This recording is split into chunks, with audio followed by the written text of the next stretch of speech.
Yes, bibe byiza ko mwe mwese mukomeza gukurikira ibiganiro bya UR Update TV nk'uko dukomeza tubibasezerana cyangwa se tubibagezaho.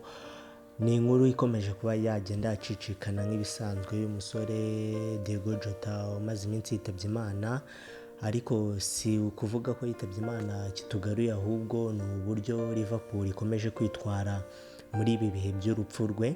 Ngira ngo mu minsi itambutse nibwo ikipe ya LIVERPOol yasohoye itangazo ivuga yuko nimero 20 yambarwaga n'uyu musore DIEGO JOATA mu kibuga nta wundi mukinnyi wa ikipe ya LIVERPOol kugeza isi irangiye, niko navuga, uzongera kwambara iyi nimero irangiranye nawe mu rwego rwo gukomeza kumuhereza icyubahiro cye akwiriye.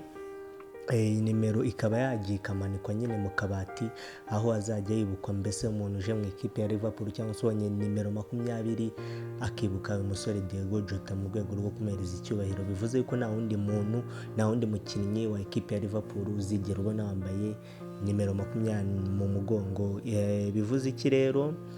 Nyuma yuko bamaze gusohora ibyo, bongeye gutangaza irindi tangazo bavuga yuko bazakomeza guhemba umuryango we nk'ibisanzwe nko yari asanzwe ahembwa, nyuma yuko inahagaritse pre-season yari irimo. Izakomeza no kumuhemba umushahara we, dore ko yari afite n'amasezerano azarangira muri 2027. Bivuze yuko imyaka 2 yose yari isigaye bazakomeza guhemba uyu musore. Bwo ni ukuyahereza amafaranga umuryango we, amapawundi 140 buri cyumweru akajya bageraho.